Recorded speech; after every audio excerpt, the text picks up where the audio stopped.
ઓમ નમઃ શિવાય. સ્વાગત છે આપ સર્વે ધ્યાનીઓનું ઝૂમ અને યુટ્યુબ પર જોડાયેલા.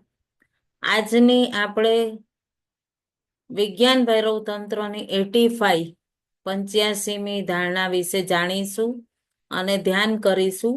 એ પહેલા ભગવાન શ્રી ગણપતિજીનું ધ્યાન.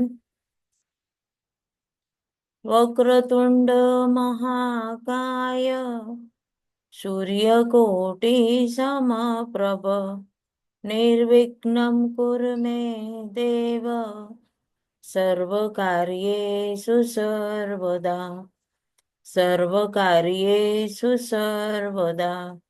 ઓમ શાંતિ શાંતિ શાંતિ. ઓમ નમઃ શિવાય. આપ સૌમાં વસતા શિવ શિવા અને ગુરુ તત્વને મારા કોટી કોટી વંદન. આજની આ ધારણા છે અનાશક્તિ. અનાશક્તિ વિશેની ગઈકાલે આપણે જે પહેલી ધારણા કરી, આજે બીજી ધારણા વિશે જાણીશું. ઘણીવાર આપણે શું કરીએ છીએ કે અજ્ઞાનતાવશ એક પરત ઉપર આપણને ચડેલી છે, એટલે બેહોશીઓની અવસ્થાથી છૂટી અને આપણે પોતાની આંતરિક સૂક્ષ્મતાથી કનેક્ટ થતા હોઈએ છીએ. અનાસક્ત ગયા વખતની જે વિધિ હતી ગઈકાલની 84માં, તો આપણે કઈ રીતે અનાસક્તિ દ્વારા પોતાને હું મેમાં આપણે કઈ રીતે આસક્તિ રાખતા, અને મેમાં આસક્તિ રાખવાથી આપણે શું કરતા કે પૂર્ણ રૂપે એમાં કનેક્ટ થઈ જતા. અને આ ધારણામાં શું કીધું છે એ આપણે જાણીએ. આજની 85 ધારણામાં શું કીધું છે? ना कुछ का विचार करने से सीमित आत्मा को असीम हो जाती है. કોઈ વસ્તુનો વિચાર કર્યા વિના સીમિત આત્મા અસીમ. ના કુછ કા 85મી વિધિ આપણને શું કહે છે? ના કુછ કા વિચાર સીમિત આત્મા અસીમ હોતી હૈ. કાલે આપણે જોયું હું ઉપર, અગર આપણી અંદરથી હું પણ હટી જાય તો પોતાના વિચાર અને વિચારોના ઉપરથી આપણે એનાથી કનેક્ટ થઈ જતા હોઈએ. કેવી રીતે? તો આપણે કહીએ ને કે આ મારું ઘર છે, આ મારો પરિવાર છે, મારું સંસાર છે, મારો બાળકો, મારો સમાજ. જ્યાં આપણે પોતાનું જોડ્યું, મારાપણું જોડ્યું, ત્યાં આગળ આપણે એનાથી અટેચ થઈ જઈએ. બહારની કેટલી અવસ્થા છે બધું જોતા હોઈએ, અને જ્યાં મેં અટેચ નથી હોતું ત્યાં આગળ આપણે જોતા રહીએ છીએ. અને જ્યાં મેં અને કહેવાય ને કે જ્યાં હું આપણે કનેક્ટ નથી હોતા ત્યાં આપણે અટેચ નથી થતા. અને આપણે કોઈથી અટેચ ન હોઈએ તો કેવું થાય કે ભલે ને થતું સામેના જ ઘરમાં થાય છે, આપણે શું થાય ને. જ્યાં આપણે પોતે એની સાથે કનેક્ટ થઈ ગયા, મારું છે, હું પણ આવી ગયું, ત્યાં આગળ શું થાય છે કે આપણું તરત ત્યાં આગળ બધું દુઃખ ક્યાં છે? હું પણાથી, પોતાના જોડાવાથી. જે આપણે આંતરિક ઉર્જાથી વિચાર કરતા હોઈએ અને ત્યાં આગળ સીમિત થઈ જઈએ. વિચાર આપણી અંદર સીમિત હોય કે હું સ્ત્રી છું, હું પુરુષ છું, હું પતિ છું, હું પત્ની છું, હું આ સ્વરૂપમાં છું. તો પોતાના સ્વરૂપમાં સીમિત થઈ જઈએ. પછી પરિવારમાં સીમિત, તો મારા પરિવારમાં આમ છે, મારો પરિવાર આવો છે, મારા પરિવારમાં આ રીત રિવાજ છે, મારા પરિવારમાં આમ જ થાય. ત્યાં આપણે પરિવારમાં સીમિત થઈ ગયા. પછી દેશમાં, તો હું આ દેશમાં છું, આ ગામમાં છું, તો આ રીતનું મારે આ રીતનું વ્યવહાર હોવો જોઈએ, આ સમાજમાં છું. તો બધી વસ્તુમાં એક પ્રકારની લિમિટ બંધાઈ જાય છે કે ભાઈ આ સમાજમાં છું તો અમારે આ લિમિટેશન છે, આ દેશમાં છું તો અમારે બધી વસ્તુ. જુઓ કેટલા સુંદર વિચાર પણ હોય, પણ એ આપણને બાંધતા હોય છે. વિચારમાં આપણે મુક્તિ બી મોક્ષ પ્રાપ્ત કરવો છે તો પણ આપણને ઈ બાંધે છે, બંધી બનાવે છે કે મારે અહીંયા જવું છે. જ્યાં હું આવ્યું મારે આ કરવું છે, મારે જાત્રા કરવી છે, તો આપણને એક બંધન આવી જાય છે. કોઈ બી સુંદર વિચાર હોય, ધાર્મિક હોય, આપણને એક બંધન આપે છે વિચાર. અને આપણે જ્યાં મુક્ત થઈને કહેશું કે એમની કૃપા છે, એમણે અમને કાર્ય આપ્યું છે, અમે કરશું, એમના નિમિત્ત થઈને કરશું, તો એક આનંદની સ્થિતિ રહે છે. અને ત્યાં મારું આ કામ આટલું થઈ જાય તો આપણને બંધન.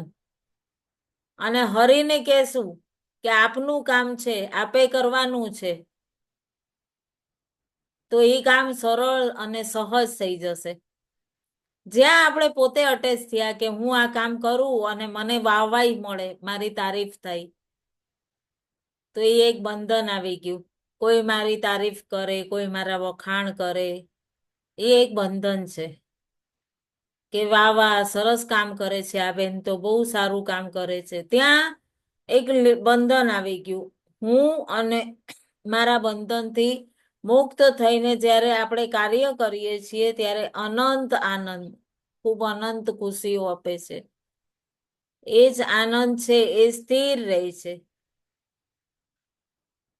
પછી આપણે એમાં કાર્ય કરીએ કે જ્યાં કામ કરીએ છીએ તો મેં આટલું સરસ રીતે કામ કર્યું, મેં આટલી સરસ રસોઈ બનાવી, મેં આટલી સરસ મીઠાઈ બનાવી, તો મનમાં શું થશે? અગર સારું થાય તો ઘમંડ કરવા માંડીએ, અને બગડી ગયું તો વસ્તુને દોષ દેશું કે સારી આવી જ નહોતી, ઘી સારું નહોતું, સાકર જ બરોબર નહોતી. મિષ્ટાણ બનાવીએ છીએ અને જો ચાસણી આપણાથી થોડીક ઢીલી રહી ગઈ તો આપણે દોષ દેશું સાકરનો કે ઘીનો, કે મોનથાળ જ બનાવીએ તો કે શું ચણાનો લોટ જ સારો નહોતો. તો આજનું સૂત્ર શું બતાવે છે કે શરીર આપણું એક શરીર જ નથી. એની અંદર ઊંડાણમાં પણ એક શરીર છે.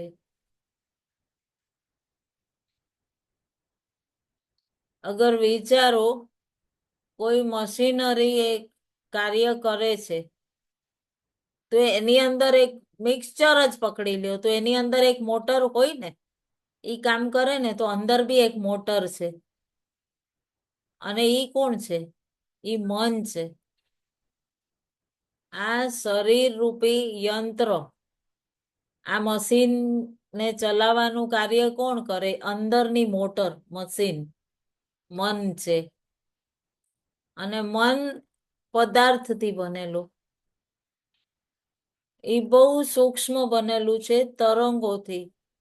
શરીર જે છે આપણને પૃથ્વી, જલ, અગ્નિ, વાયુ, આકાશ, એ તત્વોનું આપણને દેખાવા માંડી ગયું.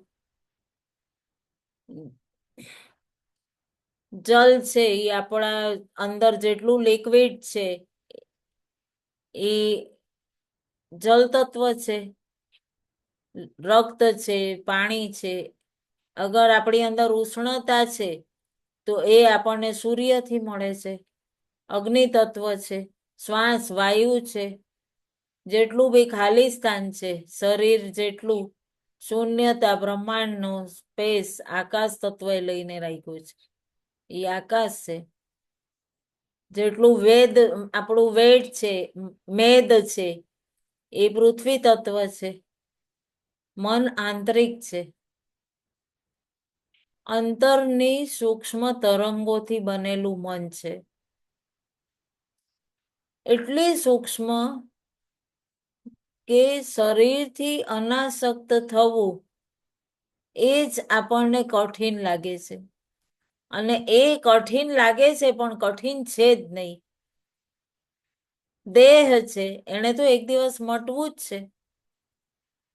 મન થી આસક્ત નહીં, અનાસક્ત થઈ જાવ. પછી લાગશે કે આ તો બહુ કઠિન માર્ગ પકડી લીધો આપણે. કોઈ કામ આપણે હેવી આમ એવું અઘરું પકડી લઈએ, પછી બધા પૂછશે કેવું ચાલે છે, તો આપણે શું કહેશું કે જે થોડું કઠિન ટફ છે, હમણાં થોડી હાર્ડ ડ્યુટી છે, પણ થઈ જશે, કોશિશ તો કરીએ છીએ, કહીએ ને આપણે. એવું જ મનનું કામ છે. મનથી આપણે અનાસક્ત થવું થોડું કઠિન છે.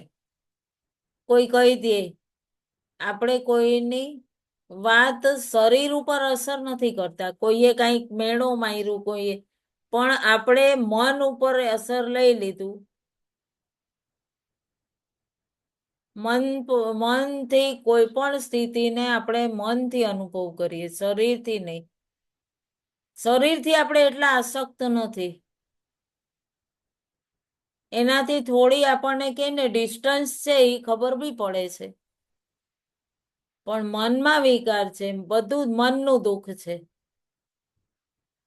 કોઈએ માન કર્યું, કોઈએ અપમાન કર્યું, ત્યારે તમે પોતાના મનની એકદમ નિકટ અનુભવ કરશો. શરીરના વિશે તમને કાંઈ એટલું ખબર નહીં પડે, પણ મન પર આવ્યું એ તમને બહુ દુઃખ દેશે. કે હાયલા, મેં તો વિચાર્યું નહોતું અને મને ફલાણા બેને આવું શબ્દ કહી દીધું. આપણા શરીરની હેવીમાં હેવી પરત મન, શરીર છે, અને ઘરની અંદર જે છે, અંદરની પરત છે, એ મન છે.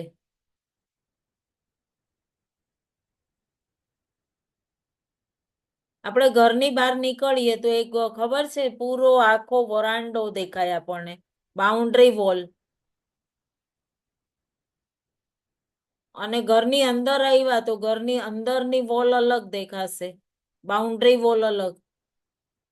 તો મન જે છે એ આપણી અંદરની વોલ છે, અને બહારની પરત જે છે, અંદર એન્ટ્રી કરી એટલે બહારની પરત નહીં દેખાય, બાઉન્ડ્રી વોલ નહીં દેખાય, આ દેહ નહીં દેખાય. અને જ્યાં આપણે આંતરિક ઉર્જાથી જોડાણા, ત્યાં આપણને પૂર્ણ રૂપે એનાથી કનેક્ટ થઈ ગયા. શરીરથી મુક્ત થવું એટલે શું? કે બહારની પરત જે છે એ પડી ગઈ. આપણે પોતાની સાથે આમાંથી એક બહુ જ સૂક્ષ્મ મનની પરત જે છે, એ આપણે પોતાની સાથે દેહ છોડ્યા પછી લઈ જઈએ છીએ. જુઓ, દેહ તો છૂટી જાય છે, એ કાંઈ કરી નથી શકતી. આ શક્તિ ક્યારે હતી? જ્યારે શરીર હતું, જ્યારે આત્મા પોતાની અંતિમ યાત્રા ઉપર નીકળે છે, ત્યારે ન ચાહતા હોવા પણ આ શરીર છોડવું પડે છે. અને મન સાથે એ સૂક્ષ્મ થતી ઉર્જા, બહારનું ખતમ થઈ ગયું, પણ સૂક્ષ્મ પરતો જે છે એને આપણે પૃથક નથી કરી શકતા. એટલે મન રીએ છે, આ કારણ છે. એટલે પાછલા જન્મનું જે બાકી હતું પેન્ડિંગ, એના ઓલા જન્મનું જે પેન્ડિંગ હતું, એ બધું આપણે આ કરી શકતા હોઈએ છીએ, એટલા માટે કે અતીતના જેટલા પણ મન છે, 84 લાખ યોનિઓ, તો આ બધી મનની પરતો છે, એ બધી હજી સુધી આપણી પાસે જમા છે. અને એના કારણ આપણે દેહ ધારણ કરવા વિવશ થઈએ. એનું જ આ જ મહત્વનું કારણ એ છે કે હજી પણ આપણે પોતાના પાછલા જન્મને જાણી શકીએ છીએ ધ્યાન દ્વારા. 7 જન્મ સુધી આપણે જાણી શકીએ છીએ. પાછલા 7 જન્મ આપણે શું શું કઈ કઈ યોનિમાં હતા, કોની દીકરી હતા, કોણ માતા પિતા હતા, આ બધું મન સાથે આપણું કનેક્ટ હોય છે. ઘણીવાર આપણે કહીએ કે આ વ્યક્તિ છે એની તો આવી જ પ્રવૃત્તિ છે, કોઈ કહેશે તો, કોઈ ધોખો દેવા વાળું હોય તો કહેશે કે આ તો એવો જ છે, ધોખેબાજ જ છે. કોઈ પશુ પ્રવૃત્તિ વાળું હશે તો કહેશે આ તો બહુ એવો જંગલી જ છે, કહીએ ને સીધો રફ શબ્દ. કેટલી પ્રવૃત્તિને આપણે અલગ અલગ નામ દઈ દેતા હોઈએ છીએ. કેટલા નામ દઈ દઈએ. આ બધું મનનું. ક્યારેક સ્ત્રી હોય તો ખુશ રહે. આ બધું હજી સુધી હાજર છે. બધા આટલા જન્મો જન્માંતરના ચિત્ત પણ આપણી પાસે. એનાથી આપણે એટલા બંધાયેલા છે કે એની પકડ જે છે ને આપણે છોડી નથી શકતા. આ દેહના ત્યાગવા પછી બહારનું આંતરિક શરીર જે છે એ કાયમ થઈ જાય છે. જુઓ, આ શરીર જતું રહે દેહ ત્યાગ્યા પછી. ઉર્જા જે છે એ એક સ્પંદન માત્ર છે. સ્પંદન. વીજળીની તરંગો, વિદ્યુત પ્રવાહ ફક્ત એક અંદર પ્રવેશ કરે છે. આપણા ઇલેક્ટ્રોનિક્સ ગુડ્સમાં બધે વિદ્યુતનો પ્રવાહ પ્રવાહિત થાય છે. એટલે પંખો ચાલે, લાઈટ ચાલે છે. એવી જ રીતનું આપણે પોતાના વિચારના એક ઢાંચો છે એના અનુસાર આપણે પોતાને બનાવી દઈએ છીએ, એને અનુકૂળ. જો આપણી અંદર જે વિચારની સ્થિતિ ચાલતી હોય છે એની અનુરૂપ આપણે પોતાની અંદર એક નવું શરીર પણ નિર્મિત કરી લઈએ. કારણ મનની અંદર એની બ્લુ પ્રિન્ટ બોલતી હોય, મારે આ કરવું તું, મારે આ કરવું છે, મારે આ કરવાનું રહી ગયું તું. એ બ્લુ પ્રિન્ટ છે એ મનની અંદર. અને એ રૂપરેખા પૂરી અંદર મનની પરત ઉપર, મનની વોલ ઉપર આંકિત કરેલી હોય, ડ્રો કરેલી હોય. પેલા શરીરને અલગ કરવું તું. બીજું છે એ મન છે. મૃત્યુ જે શરીર ત્યાગે છે એ પણ આપણું મન એની પરત એક્સેપ્ટ નથી કરતી. અરે બાપરે, ઘણી વાર આત્મા મૃત્યુ થઈ ગયું, જીવ દેહમાંથી નીકળી ગયો, પછી એને એમ થઈ જાય કે અરે રે, 13 દિવસ સુધી એ આત્મા એના દેહમાં ઘૂસવા માટે આગલા 2 થી 4 કલાક જ્યાં સુધી અંતિમ સંસ્કાર ન થાય ત્યાં સુધી પોતાના બોડીની આસપાસ મંડળાય. નીકળી ગયેલો દેહ આત્મા પછી મંડળાતો હોય કે હજી આની અંદર પાછો પ્રવેશી જાઉં જો શક્ય હોય તો. પછી 13 દિવસ સુધી ઈ પોતાના ઈ જે ઘરમાં જે સ્થાનમાં રહેતો હોય ત્યાં આગળ આજુબાજુ આવીને ફરતો હોય. પૂરું. જ્યારે મનની પરોતોથી અલગ કરવાનું કામ છે એ ધ્યાનનું છે. અને આ જ કારણ જે છે કે ધ્યાનને મૃત્યુથી પણ મોટી મૃત્યુ કહેવાય છે. જો બહારથી તો ફક્ત શરીરની મુક્તિ થાય છે, પણ ધ્યાનથી તમારા મનમાં હું કોણ છું, મારો ભાવ શું છે, એ કોઈ પ્રકારના વિચાર જ નહીં આવે. મનથી પણ મોટે. ઘણા જણા જુઓ ધ્યાનમાં શા માટે ડૂબે છે? અને ઘણા જણા શું કે હું બધુંય કરીશ, ભજન કરીશ, કીર્તન કરીશ, બધે જઈશ આવીશ, પણ ધ્યાન નહીં બાપા. એમાં બેઠા બેઠા મરી ગયા તો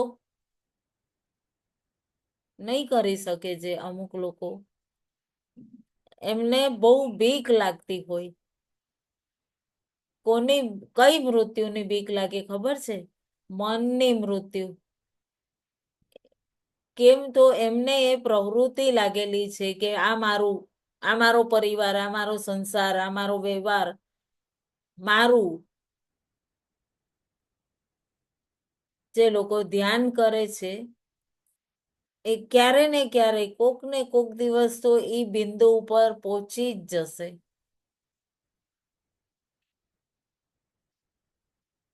ઘણા જણા ડરી જાય, ગભરાઈ જાય, બહુ બીક લાગે, મનમાં ગભરાટ થાય, વીકનેસ લાગે, હકીકત વીકનેસ પણ લાગે, હાથ પગ ધ્રુજે, પોતાની અંદર પ્રવેશ ન કરી શકે. કારણ કે એક પળ એ વ્યક્તિને લાગે હું મરું છું. કારણ કે બધું છૂટવું, આપણે કેટલા સદીઓથી આ બધું અંદર દબાવીને રાખ્યું છે. કેટલા સદીઓથી, કેટલા કેટલા જન્મ લઈ લીધા. ત્યારે એમ લાગે જ્યારે અંદર ઉતરે ત્યારે એકદમ ખાલી, પોતાનું અસ્તિત્વ, પોતાની અંદર હું મટાડી રહ્યો છું. અને એક ઊંડો એક એવો કહેવાય ને કે ગુપ્ત દ્વાર ખુલી રહ્યું છે. અને એ પાછો વાપસ આવી અને શરીરને પકડી લે. ના બાપા, કઈ મારા પગ નીચેથી જમીન તો નહીં ખસકી જાય.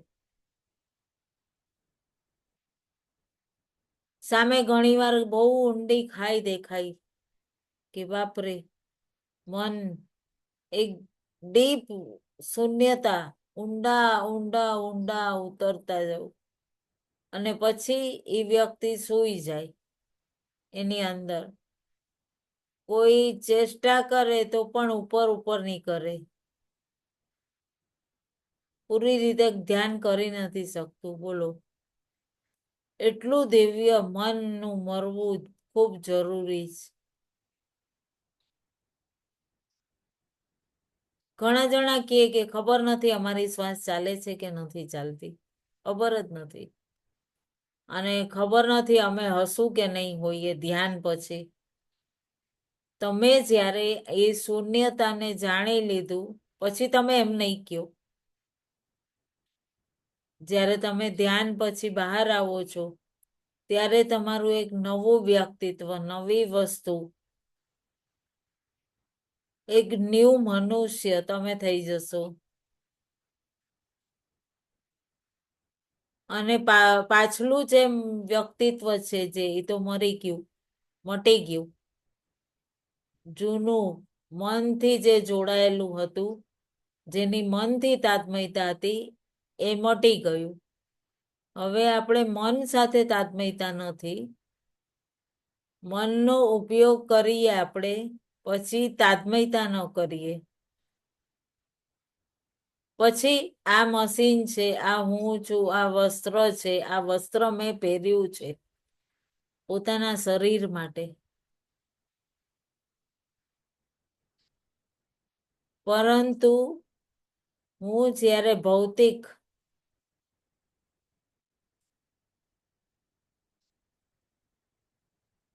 પણ જ્યારે આપણે ભૌતિકમાં ઉતરીએ ને ત્યારે આ જ હું છું. અને ધ્યાનમાં આપણે શરીરને યંત્ર માનીએ છીએ. તમે ચાહો એનો ઉપયોગ જેવી રીતે કરી શકો, જેવી રીતે ચાહો. અને એનાથી તાત્મયતા હટતી નથી. અને આ જ સ્વતંત્રતા છે, એકદમ સરસ સ્વતંત્રતા. પણ આ ત્યારે જ પોસિબલ છે જ્યારે તમે કાંઈ પણ નહીં એનો વિચાર કરો.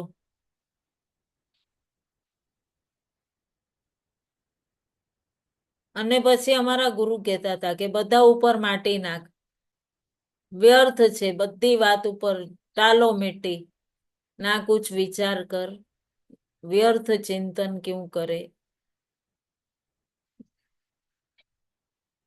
આપણી સાથે ઘણીવાર આ બહુ મુશ્કેલ લાગે, કારણ આપણે કોઈને કોઈ વિચાર, કોઈને કોઈ ભાવ, વિચાર ન કરવું, આપણને ના કરવું એવું આવડતું નથી. અને જ્યારે વિચાર કરીએ એટલે વિષય બની ગયો.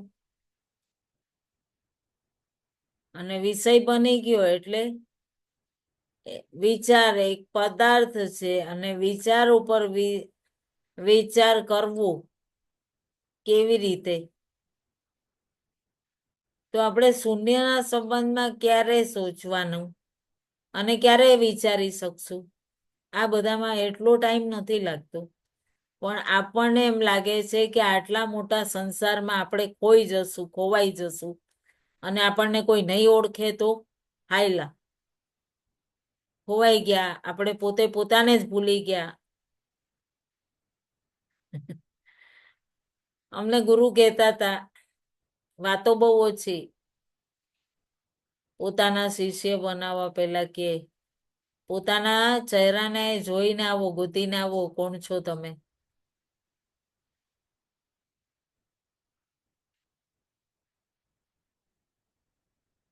પોતાને ક્યારેય જોયું છે એમ કે કભી ખુદ કો દેખા હૈ? तुम अपने चेहरे को फक्त दर्पण द्वारा जानते हो, खुद को कभी देखा नहीं किए गुरु. કારણ તો તમે એને જોઈ જ નહીં, ખાલી ચહેરાના સંબંધમાં વિચારો છો અરીસામાં જોઈને. કારણ દર્પણની સામે ઉભા રહી ગયા એટલે આ ચહેરો સાધક હોય એને ખબર પડે, ખબર પડતી હોય કે શું કેવા માંગે છે ગુરુ. જ્યારે ઈ કઈ ખોજે, ખોજ કરે, ગોતે ને કાંઈ જ ન રહી ગયું હોય ત્યારે,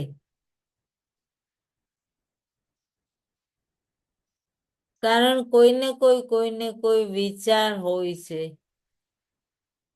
એના અંદર ઈ આત્મબોધ નથી થતો અને ઈ પછી વ્યક્તિ આગળ નથી વધી શકતું અને ઈ ધ્યાન નથી કરી શકતું. જ્યારે ઘણા લોકો એનો ઉત્તર નથી પ્રાપ્ત કરી શકતા, જ્યાં દેખશો તમે જોશો ત્યાં આગળ દ્રશ્ય બની જશો.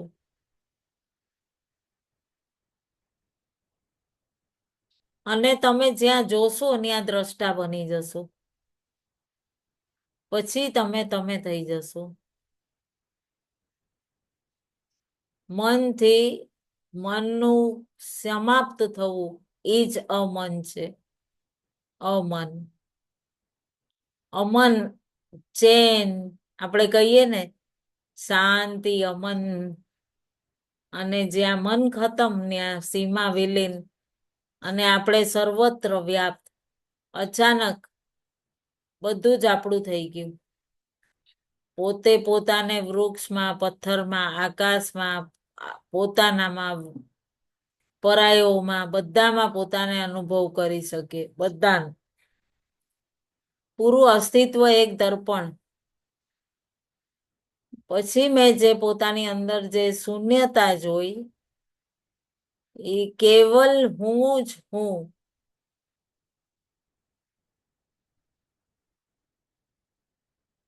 હર કણકણમાં. પછી મને એ ત્યારે શું દેખાય છે, એ બધામાં શું છે, કોણ હું, કોણ તું, બધું હું જ છું. પછી એક પ્રકાશના પુંજની કિરણ બધામાં દેખાશે, બધામાં, A to Z માં.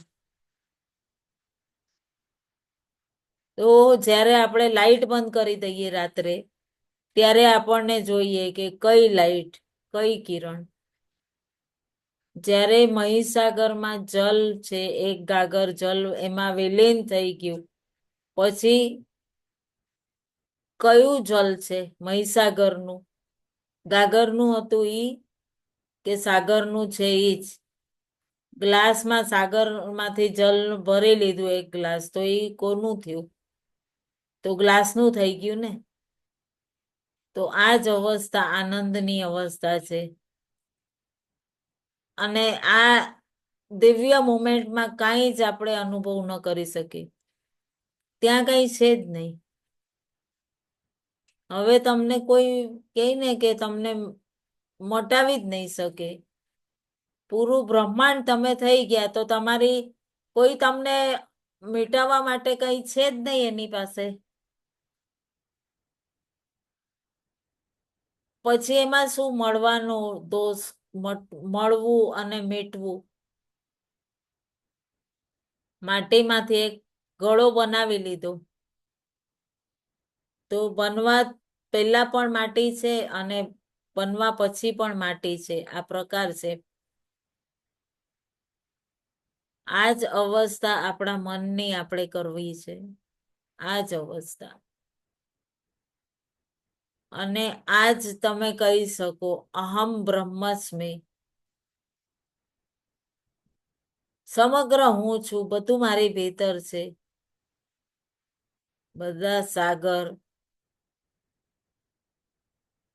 બધું મારી અંદર વિલીન થઈ ગયું.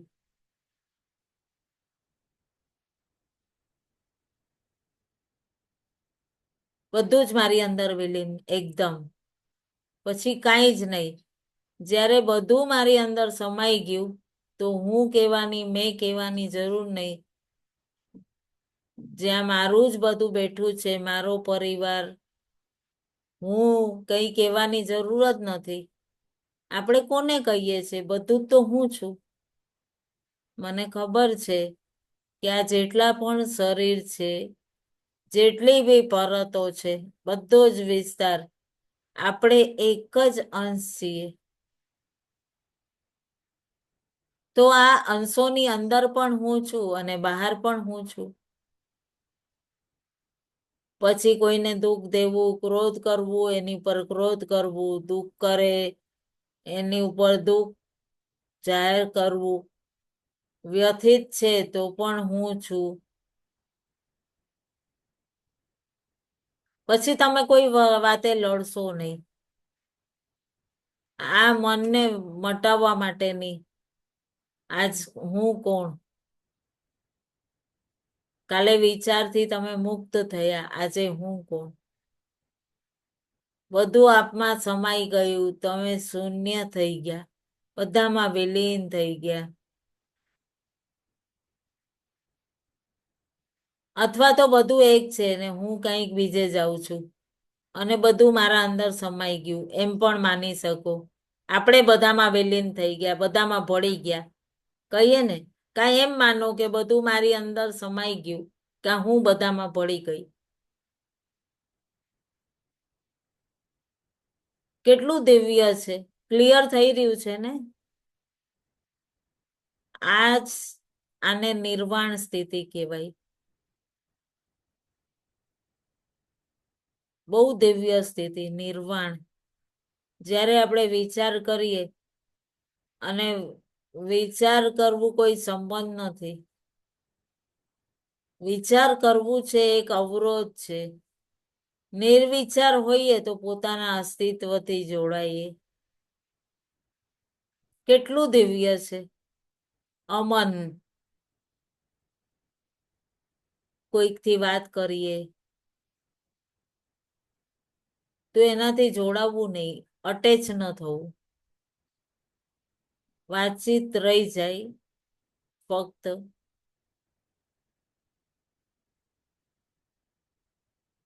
તમે જોજો મૌન રહીને તમે બધાથી વધારે જોડાઈ શકશો, અટેચ થઈ શકશો. અટેચ વાતચીતથી, આંખથી જોવાથી આપણે છે ને વેચાઈ જઈએ છીએ. સમય છે. વાતચીત કરવાથી બે શૂન્યને જોડો તો એક મોટું શૂન્ય થઈ જાય. મૌન થતા તમે એનાથી જોડાવ છો. વિચારોનું મૌન બહુ જ દિવ્ય. કોઈથી વાત કરો, અલગાવથી કરો, કોઈથી પ્રેમથી કરો. આ વ્યક્તિ છે એનાથી મને બહુ સારું મળી જાય. આ બધા અલગાવ કહેવાય. એનાથી વાત કરશું તો આપણે અલગ થઈ જશું. કેટલું પોતાના અસ્તિત્વમાં આ વ્યક્તિત્વ તરફથી મૌન થઈ જઈએ, ત્યારે આપણે પરમાત્માને પોતાના અંદરથી બ્રહ્મની શૂન્યતાને આપણે આનંદથી જાણી શકીએ છીએ. એટલું સુંદર આ અમન છે. તો આપણે ક્લિયર થઈ ગયું છે 85મી ધારણા. તો આજે જોઈશું આપણે ધ્યાન માટે. બહુ સરસ સરસ ધારણાઓ આવી રહી છે. પોતાને અનુભવ કરવાની બહુ સરસ ધારણા છે. અને જે અનુભૂતિ થશે આ અંતરના આનંદની હશે. આજે સંસારમાં બોલવું નહીં, કર્મ નહીં, એવું નહીં. આસક્તિ ભરેલા ન હો. હું અને મારું, એનાથી જેટલા મુક્ત રહેશું. કોઈ આ તો નહીં લઈ લે, કોઈ મારાથી ફલાણું તો નહીં માંગી લે, કોઈ આ તો નહીં છીનવી લે.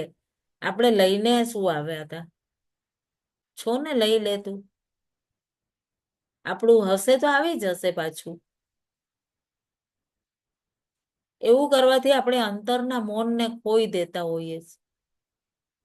અને અંદર હું હર ધારણામાં કહેતી હોઉં ને કે અંદર એક બકવાસ કન્ટિન્યુ ચાલુ હોય. વાણીનું મૌન જરૂરી નથી, એ બહુ ઉત્તમ છે. કોઈના અંતસમાં તમે ઊંડાણમાં ઉતરી શકો. પણ અંદરની બકવાસ છે, બકબક જે છે, એનું મૌન જરૂરી છે, ખૂબ જરૂરી છે. પરમાત્માને આપણે પ્રાર્થના કરવું, પ્રાર્થના કહીએ, કરતા હોઈએ, એનાથી જોડાતા નથી અને વળી બીજી વાતચીતમાં લાગી જઈએ છીએ. મારું આ કરી દેજો, મારા પરિવારનું આ કામ કરી દેજો. આપણે તો એની આગળ સીધું આમ લિસ્ટ લઈને બેસી જઈએ છીએ. મારું મોટું ઘર, મારો મોટો પરિવાર, તો એ કેટલા દુઃખી થતા હશે વિચારો. એટલા મનથી વાતચીત કરવા માટે વ્યસ્ત.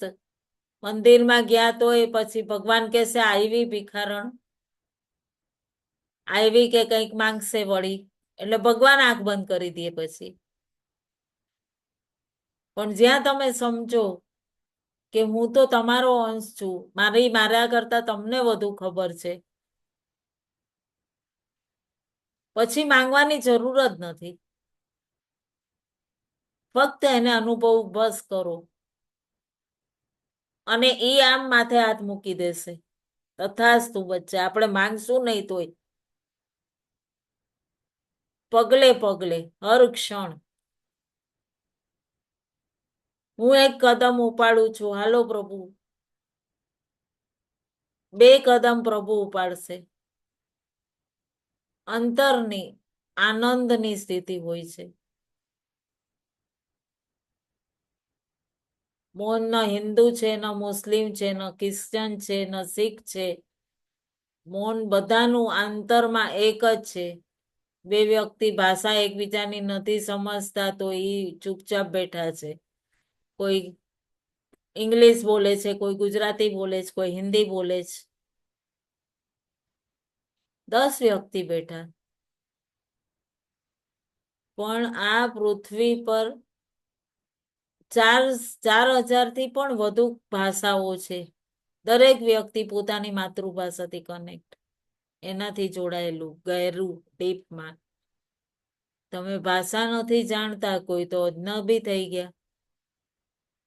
ફલાણા જગ્યાએ તો બધા આ બોલે, કલકત્તામાં બધા બંગલા બોલે, મહારાષ્ટ્રમાં મરાઠી બોલે, ગુજરાતમાં ગુજરાતી બોલે, ઉત્તર પ્રદેશમાં હિન્દી બોલે. મૌન તો આપણે વાત નથી કરતા. ફલાણી જાતનો છે, આ નાની જાતનો છે, આ ઊંચી જાતનો છે. બહુ દિવ્ય છે આ. મૌન બધાનું એક જ છે. અને શૂન્યતાને તમે અનુભવ કરો તો બધાની અંદર એક જ પ્રકારની શૂન્યતા છે. આ મૂળ આપણું મૂળભૂત છે. હિન્દીમાં કહીએ તો બુનિયાદ છે, બુનિયાદી છે. મૌનનો અર્થ પોતાની વાણીને બંધ કરીને અંતસ્થમાં લગાતાર ચલાવતું રહેવું નહીં. વિચારોને આપણે સ્થગિત કરી દેવા, મનની તરંગથી પાર ઉતરવું. એના ઉપર ધ્યાન કરીશું. ક્લિયર થઈ ગયું છે ને? તો આપણે જોઈન્ટ કરશું રિપીટ ધ્યાન માટે.